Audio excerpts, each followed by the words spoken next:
Hello food lovers, welcome to our channel. నేను మీ రాణి Erramsetti. Friends, ఈరోజు ఆవకాయ నిలవ పచ్చడి చూద్దాం. మీకు జాడీ చూస్తుంటేనే నోరూరుతూ ఉంటుంది కదా, నోట్లోంచి నీళ్ళు అనేవి వస్తూ ఉంటాయి. ఆవకాయ పచ్చడి అనేది అందరికీ నచ్చే చట్నీ అండి. నిలవ పచ్చళ్ళలో ఆవకాయని ఎక్కువగా ఇష్టపడుతూ ఉంటారు. చిన్నపిల్లల నుంచి పెద్దవారి వరకు కూడా ఆవకాయకి ఫేవరెట్ అయిపోయి ఉంటారు కదా. ఆ చట్నీని పక్కా కొలతలతో కమ్మగా ఘాటుగా చేసి చూపించబోతున్నాను. మీరు వీడియోని ఫస్ట్ నుంచి లాస్ట్ వరకు చూడండి, మధ్య మధ్యలో స్కిప్ చేయకుండా చూడండి. ప్రాసెస్ అంతా కూడా చాలా ఈజీగా అనిపిస్తుందండి. కొత్తగా వంట నేర్చుకునే పిల్లలు కూడా ఎన్ని కేజీల పచ్చడైనా కూడా చాలా సులువుగా చేసేసుకోవచ్చు. ఆ ప్రాసెస్ అంతా చూద్దాం. అలాగే ఛానల్ని ఫస్ట్ టైం వాచ్ చేసిన వారైతే రన్ అవుతున్న వీడియో కింద రెడ్ కలర్ ఆప్షన్ టచ్ చేసి ఏఎల్ఎల్ ఆల్ని బెల్ ఐకాన్ని కూడా యాక్టివేట్ చేయండి. ఇక ప్రాసెస్ స్టార్ట్ చేద్దాం.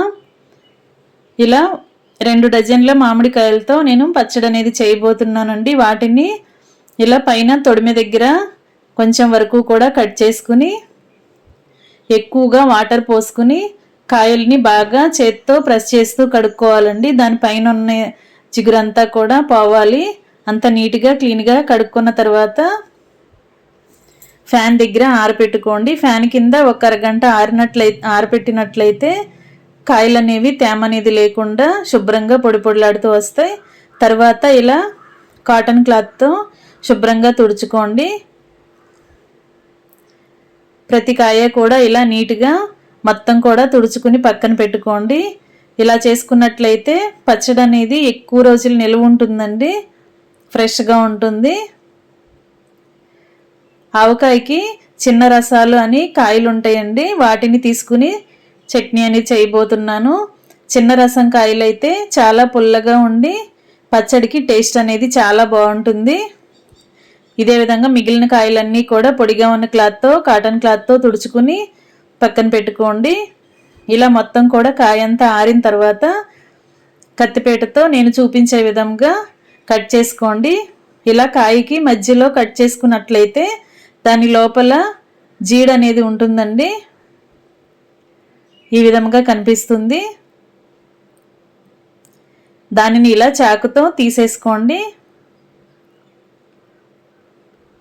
అలాగే మామిడికాయ టెంక పైన ఒక పొర లాంటిది ఉంటుంది, ఆ పొర లాంటిది కూడా మనం తీసేసుకోవాలి. అది పచ్చడిలో వేయకూడదండి. కొత్తగా నేర్చుకునే వారికైతే ప్రాసెస్ అంతా తెలియదు కదా, అందుకే వివరంగా చెప్తున్నాను. దీనిపైన ఉన్న పొర అంతా కూడా తీసేసుకోవాలి. ఇలా నేను చూపించే విధంగా మొత్తం కూడా క్లీన్ చేసుకోండి. ఇలా ప్రతి కాయకి కూడా శుభ్రంగా కట్ చేసుకున్న తర్వాత మొత్తం కూడా తీసేసుకోండి. లోపల ఉన్న పార్ట్ అంతా కూడా ఇలా నీట్గా చేసుకోండి.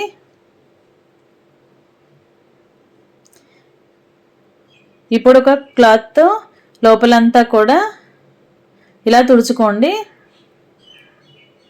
లోపల ఏదైనా డస్ట్ అనేది ఉంటే అదంతా కూడా క్లాత్కి అంటుకుపోతుందండి. ఇలా నీట్గా చేసుకోండి. ఈ విధంగా మనం ప్రతి కాయని కూడా శుభ్రం చేసుకున్నట్లయితే పచ్చడి అనేది ఎక్కువ రోజులు నిల్వ ఉంటుంది. టేస్ట్ కూడా చాలా చాలా బాగుంటుంది. ఈ విధంగా నేను చూపించే విధంగా మొత్తం కూడా క్లాత్తో క్లీన్ చేసుకోండి.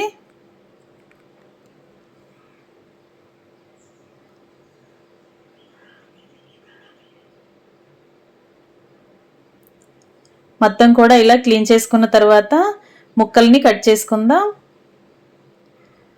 మనం మామిడికాయని కట్ చేసిన తర్వాత కత్తిపీటకి బ్లాక్ కలర్లో తుప్పులాగా వస్తుందండి. అదంతా కూడా క్లాత్తో ఎప్పటికప్పుడు క్లీన్ చేసుకోవాలి, లేదంటే అదంతా కూడా మామిడికాయ ముక్కలకి అంటుకుపోతూ ఉంటుంది. పచ్చడి అనేది ఎక్కువ రోజులు నిల్వ ఉండకుండా టేస్ట్ అంతా కూడా పాడైపోతుంది. ఇలా ఎప్పటికప్పుడు కత్తిపీటని మామిడికాయని కూడా శుభ్రంగా క్లీన్ చేసుకుని క్లాత్తో తుడుచుకున్న తర్వాత మాత్రమే ముక్కల్ని కట్ చేసుకోవాలి. ఈ విధంగా నేను చూపించే విధంగా ఒక్కొక్క బద్దని 3 ముక్కలుగా కట్ చేసుకోండి.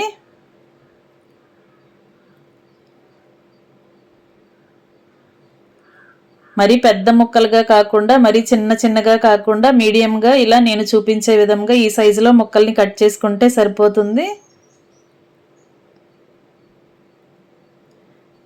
ఫ్రెండ్స్, ఛానల్ని ఫస్ట్ టైం వాచ్ చేసిన వాళ్ళు సబ్స్క్రైబ్ చేసుకుని పక్కనే ఉన్న బెల్ బటన్ని క్లిక్ చేయండి. నేను పెట్టబోయే రెసిపీస్ అన్నీ డైలీ మీ ఫోన్కి నోటిఫికేషన్కి వస్తాయి. ఏ రోజు రెసిపీ ఆ రోజు ఓపెన్ చేసి చూడొచ్చు. రెసిపీస్ చూసిన తర్వాత మీరు కూడా కుక్ చేసి ఫ్యామిలీకి సర్వ్ చేయండి. మీ అందరికీ కూడా వీడియోస్ అనేవి నచ్చేలా ఉంటాయండి. నోటిఫికేషన్ వచ్చిన వెంటనే ఓపెన్ చేసి చూసి మీకు నచ్చిన రెసిపీని కుక్ చేసి పిల్లలకి సర్వ్ చేయండి. ఇదే విధంగా ముక్కలన్నీ కూడా కాయలన్నీ కూడా శుభ్రంగా తుడుచుకుని ఈ సైజులో కట్ చేసుకుని పెట్టుకోండి. మనం కాయని ఎంత క్లీన్గా నీట్గా చేసుకుంటే పచ్చడి అనేది అంత ఎక్కువ రోజులు నిల్వ ఉంటుందండి. ఈ విధంగా ముక్కలన్నీ కూడా కట్ చేసుకోవటం కంప్లీట్ అయిపోయింది కదా. ఇప్పుడు ఏదైనా ఒక గిన్నెను తీసుకోండి. ఆ గిన్నెతో ముక్కలు అనేవి ఎన్ని గిన్నెలు వచ్చాయో కొలుద్దాం. మీరు ఏ గిన్నె తీసుకున్నా సరే దానితో కరెక్ట్గా నిండా కొలుచుకోండి. నేను కట్ చేసుకున్న ముక్కలకి ఈ గిన్నెతో 4 గిన్నెలు అయ్యిందండి. ఈ విధంగా కరెక్ట్గా కొలుచుకుని పెట్టుకున్నట్లయితే మనం మిగిలిన ఇంగ్రీడియంట్స్ యాడ్ చేసేటప్పుడు కొలత అనేది కరెక్ట్గా తెలుస్తుంది. ఈ విధంగా ముక్కలన్నీ కూడా కరెక్ట్గా కొలుచుకుని వెడల్పుగా ఉన్న ఒక బేసన్లో వేసుకోండి. ఇలా 4 గిన్నెల ముక్కలండి నేను కట్ చేసిన మామిడికాయలకి. ఈ 4 గిన్నెల ముక్కల్ని కూడా కొలుచుకుని బేసిన్ పక్కన పెట్టుకోండి. ఇప్పుడు గల్లు ఉప్పుని తీసుకోండి. ఒక గిన్నె గల్లు ఉప్పుని తీసుకుని దానిని ఇలా ఒక న్యూస్ పేపర్ మీద పల్చగా వేసుకుని 1 గంట పాటు ఎండలో పెట్టుకోండి. గల్లుప్పు అనేది బాగా ఎండినట్లయితే మనం తర్వాత మిక్సీ చేసుకున్నప్పుడు చాలా స్మూత్గా నలుగుతుంది. ఈ విధంగా ఆరిన ఉప్పుని మనం ఏ కప్పుతో ముక్కలు కొలుచుకుంటే అదే కప్పుతో అరకప్పు వరకు ఉప్పుని తీసుకోండి. ఈ అరకప్పు గల్లు ఉప్పుని కూడా మిక్సీ జార్లో వేసుకుని పౌడర్లా గ్రైండ్ చేసుకోండి.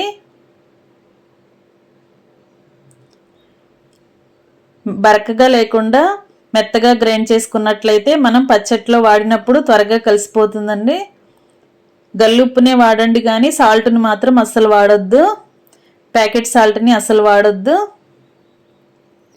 ఇప్పుడు అరకప్పు సాల్ట్ని వేసేసుకున్నాం కదా. ఇప్పుడు అదే గిన్నెతో గిన్నె నిండా కారం తీసుకోండి. 4 గిన్నెల మామిడికాయ ముక్కలకి గిన్నె నిండా కారం తీసుకోండి. మనం ముక్కలు కొలుచుకున్నప్పుడు గిన్నెకు ఎక్కువగానే నిండుగా తీసుకున్నాం కదా, అందుకే కారం కూడా నిండుగా వేస్తున్నానండి. కారం అంతా కూడా సాల్ట్లో వేసేసుకున్నాం కదా.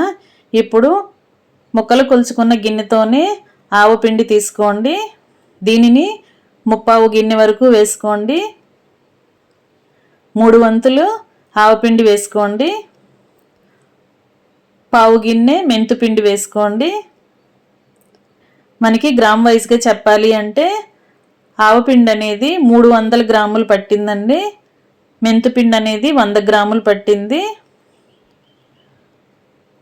300 గ్రాముల ఆవపిండి కూడా గిన్నెలోకి కొలుచుకుంటే 3/4 గిన్నె వచ్చింది. అలాగే మెంతుపిండి 100 గ్రాముల ప్యాకెట్ని కట్ చేస్తే 1/4 గిన్నె వచ్చింది. ఇవి రెండు కూడా కలిస్తే 1 గిన్నె నిండుగా వస్తాయి.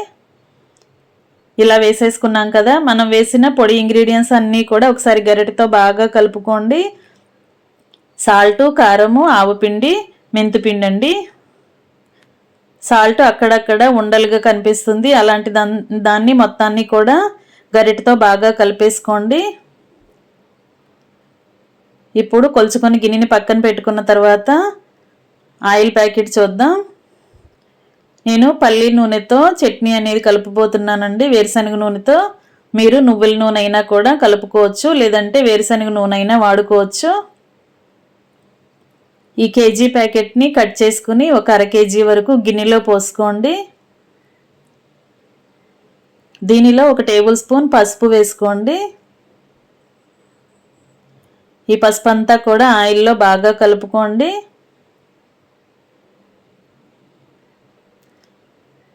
పసుపు అంతా కూడా ఆయిల్లో బాగా కలిసిపోవాలండి. ఈ విధంగా గరిటెతో స్లోగా కలుపుకోండి. ఇప్పుడు మనం కొలుచుకొని పక్కన పెట్టుకున్న మామిడికాయ ముక్కల్ని కొంచెం కొంచెంగా తీసుకుని అలా ఆయిల్ పోసిన గిన్నెలో వేసుకోండి. ఇలా మనం గిన్నెలో ముక్కల్ని వేసుకున్నట్లయితే, ఆయిల్లో ముక్కల్ని వేసుకున్నట్లయితే పసుపు ఆయిల్ కూడా ముక్కలకు బాగా పడతాయి. అలాగే ముక్క కూడా బిరుసుగా గట్టిగా ఉంటుందండి. చట్నీ ఎక్కువ రోజులు నిలువ ఉన్నా కూడా మెత్తపడకుండా ఫ్రెష్గా ఉంటుంది. ఈ విధంగా ఆయిల్లో ముక్కలన్నీ కూడా వేసుకుని అదంతా కూడా స్ట్రైనర్తో ముక్కలన్నీ తీసుకుని కారం కలుపుకున్న బేసన్లో వేసేసుకోండి. ఇదే విధంగా మిగిలిన ముక్కల్ని కూడా కొంచెం కొంచెంగా ఆయిల్లో వేసుకుంటూ పసుపు ఆయిల్ ముక్కలకి బాగా పట్టించిన తర్వాత ఇలా కారం బేసన్లో కలిపేసుకోండి. ముక్కలన్నీ కూడా ఇదే ప్రాసెస్తో చేసుకోండి. అన్నీ వేసేసుకున్నాం కదా, ఇప్పుడు గరిటె పక్కన పెట్టేసుకుని చేత్తోనే మనం ముక్కలకి ఉప్పు, కారం, ఆవపిండి, మెంతుపిండి, ఆయిల్ కూడా బాగా పట్టిద్దాం. ఇలా పసుపు ఆయిల్లో కలిపిన గిన్నెలో ఉన్న ఆయిల్ కూడా అంతా కూడా ముక్కల్లో వేసేసుకుని మిగిలిన అర ప్యాకెట్ ఆయిల్ కూడా బేసిన్లో వేసేసుకోండి. ఇప్పుడు కేజీ నూనె ప్యాకెట్ అండి అంతా కూడా పోసేసాం కదా. ఇప్పుడు ఆయిల్లో ఈ కారం అంతా కూడా కలుపుకొని ముక్కలకి బాగా పట్టించండి. మనం చేతితో పచ్చడి కలుపుకునేటప్పుడు చెయ్యి అంతా కూడా చాలా ఫ్రెష్గా ఉండాలండి. పొడి పొడిలాడుతూ ఉండాలి. తడిగా అనేది అస్సలు ఉండకూడదు.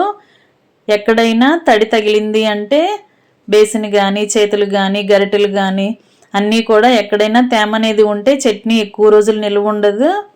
మనం చట్నీ కలుపుబోతున్నాం అని అనుకున్నప్పుడు మనం వాడబోయే వస్తువులన్నీ కూడా ఎండలో బాగా ఆరనివ్వాలి. బేసిన్ కానీ, గరిటెలు కానీ, ముక్కలు కొలుచుకునే గిన్నె కానీ అన్నీ కూడా ఎండలో ఒక పూట అంతా ఆరనిచ్చిన తర్వాత మనం పచ్చడి ప్రాసెస్ అనేది చేసుకోవాలండి. అప్పుడే పచ్చడి ఎక్కువ రోజులు నిల్వ అనేది ఉంటుంది. ఇలా ముక్కలన్నీ కూడా కారంలో బాగా పట్టించి ముక్కలన్నీ నొక్కుని బేసన్లోకి గట్టిగా నొక్కుని పచ్చడి అంతా కూడా సర్దుకుని పెట్టుకోండి. ఇదే విధంగా కలుపుకుని పెట్టుకోండి. ఇప్పుడు 2 టేబుల్ స్పూన్లు మెంతులు వేసుకోండి. అలాగే 1 కప్పు పొట్టు ఒలుచుకున్న వెల్లుల్లి రెబ్బలు వేసుకోండి. మెంతులు, వెల్లుల్లిపాయలు కూడా పచ్చట్లో బాగా కలిసేంత వరకు చేత్తో బాగా కలుపుకోండి. వెల్లుల్లిపాయలన్నీ కూడా పచ్చడి లోపల వరకు వెళ్ళాలి. అలాగే మెంతులు కూడా పచ్చడిలో బాగా కలిసిపోవాలి. ఈ విధంగా ఆవకాయ పచ్చడిని ఎన్ని కేజీల ముక్కలైనా కూడా చాలా ఈజీగా వంట అస్సలు రాని పిల్లలు కూడా కలిపేసుకోవచ్చండి. ఈ విధంగా నేను చూపించిన కొలతలతో మొత్తం కూడా ప్రాసెస్ మీరు చేసుకోండి. పచ్చడికి టేస్ట్ అనేది చాలా చాలా బాగుంటుంది. మెంతులు, వెల్లుల్లి రెబ్బలు కూడా బాగా కలిపేసాం కదా. ఇప్పుడు బేసన్కి చుట్టూ ఉన్న ఆయిల్ని, కారాన్ని, ఉప్పు అన్నీ కూడా ఏమైనా అంటుకుంటే అవన్నీ కూడా శుభ్రంగా క్లీన్ చేసేసి బేసిన్ మొత్తం కూడా నీట్గా చేసుకోండి. చుట్టూ అంచులకి ఏమీ కారం అనేది అంటుకోకుండా శుభ్రం చేసుకుని ఈ బేసిన్కి కరెక్ట్గా సెట్ అయిన మూతను పెట్టుకోండి. ఇలా మూత పెట్టేసుకుని ఒక రోజంతా పక్కన పెట్టుకుంటే ముక్కలన్నీ కూడా కారంలో బాగా కలిసి పచ్చడి అనేది ఆయిల్ అనేది పైకి రిలీజ్ అయ్యి పచ్చడి అనేది సాఫ్ట్గా వస్తుందండి. పొడి పొడిలాడుతున్నట్లుగా లేకుండా ఇలా మెత్తగా సాఫ్ట్గా వస్తుంది. ఈ విధంగా ఇలా గుజ్జు గుజ్జుగా కనిపిస్తుంది. ఇప్పుడు ఒకసారి చట్నీని టేస్ట్ చూడండి. సాల్ట్, కారాలు మీ టేస్ట్కి తగ్గట్టుగా ఉన్నాయో లేదో చెక్ చేసుకుని లేకపోతే ఈ టైంలో సరి చేసుకోండి. మరొకసారి కలుపుకొని ఒక రోజంతా కూడా అలా నిలవ పెట్టుకున్నట్లయితే చాలా కమ్మగా టేస్టీగా ఉండే ఆవకాయ పచ్చడి రెడీ అయిపోయినట్లే. రెడీ అయిన తర్వాత ఇలా 2వ రోజు కానీ 3వ రోజు కానీ ఇలా ఒక జాడీలోకి స్టోర్ చేసుకున్నట్లయితే సంవత్సరం పాటు నిలువ ఉంటుందండి. వీడియో నచ్చినట్లయితే లైక్ చేయండి, ఛానల్ని సబ్స్క్రైబ్ చేసుకుని పక్కనే ఉన్న బెల్ బటన్ని క్లిక్ చేయండి. మరొక రెసిపీతో మళ్ళీ కలుద్దాం. Thanks for watching. నేను మీ రాణి ఎర్రంశెట్టి.